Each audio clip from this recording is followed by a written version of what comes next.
আগামী নতুন বাংলাদেশ বিনির্মাণে ঐক্য, সংস্কার আর নির্বাচনের কোনো বিকল্প নেই। জনগণের অধিকার ও সুরক্ষায় রাজনীতিবিদদের করণীয় নিয়েও আলোচনা হয় জাতীয় সংলাপে। গণতন্ত্র পুনরুদ্ধারের পাশাপাশি আবার যেন স্বৈরাচার ক্ষমতায় আসতে না পারে সেই দিকেও নজর দেওয়ার পরামর্শ দেন রাজনীতিবিদরা। তবে বিএনপি মহাসচিব মনে করেন নির্বাচন যত দেরিতে হবে সমস্যা তত বাড়বে। বিস্তারিত জানাচ্ছেন তানজিদ ভুঁইয়া।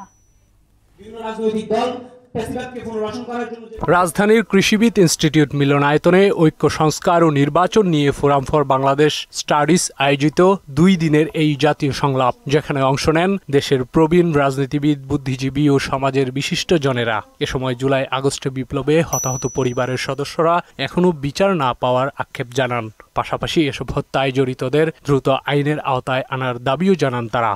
এই বিপ্লবের পরে আপনাদের সরকার গঠন, আপনারা আমাদের জন্য কি করছেন? পুলিশ বাহিনী যেভাবে নির্মমভাবে গুলি করেছে, কিন্তু এখন পর্যন্ত তাদের বিচারের কার্যক্রম শুরু হয় নাই।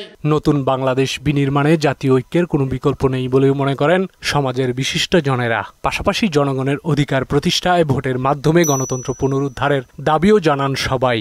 যে আকাঙ্ক্ষাকে লোট করে নিয়েছে বিগত ফ্যাসিস্ট সরকার, সেই আকাঙ্ক্ষার বাস্তবায়ন বাংলাদেশে হতে হবে। বিভিন্ন ধরনের ব্যাখ্যা বিবরণ নিয়ে নিজেদের ভিতরে বিভেদ সৃষ্টি না করে ভবিষ্যতের বাংলাদেশকে নিয়ে, আমাদের স্বপ্নের জায়গাটাকে নিয়ে ঐক্য সৃষ্টি করতে হবে। যতক্ষণ না পর্যন্ত গণতন্ত্র রক্ষার জন্য প্রতি মুহূর্তে প্রতিদিনের সংগ্রামে আপনি যুক্ত থাকতে পারবেন, আমরা যুক্ত থাকতে পারবো, ততক্ষণ পর্যন্ত কেবলমাত্র প্রাতিষ্ঠানিক ব্যবস্থায় হবে না।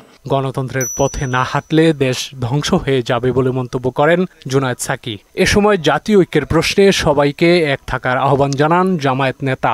রাষ্ট্রের সমস্ত অর্গান পলিটিসাইজ হয়েছে এবং করাপ্ট হয়েছে।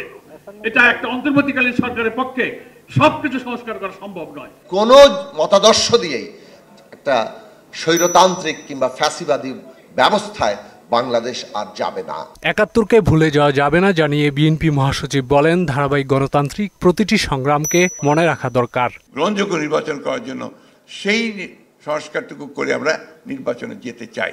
19৭১ সাল, এটাকে যেন আমরা কখনো ভুলে না যাই, এবং সেই লড়াইয়ের মধ্যে দিয়ে আজকে আমরা ছাত্রদের ত্যাগের মধ্য দিয়ে, তাদের আত্মত্যাগের মধ্যে দিয়ে আজকে আমরা এই জায়গায় এসে উপস্থিত হয়েছি। জনগণকে বাহিরে রেখে কোনো কিছুই সম্ভব নয় জানিয়ে প্রয়োজনীয় সংস্কার শেষে দ্রুত নির্বাচনের আহ্বান জানান বিএনপি মহাসচিব। জনগণকে বাদ দিয়ে কোনো কিছু করাই, উপর থেকে আপনারা চাপিয়ে দিয়ে কোনো কিছু করা যাবে না।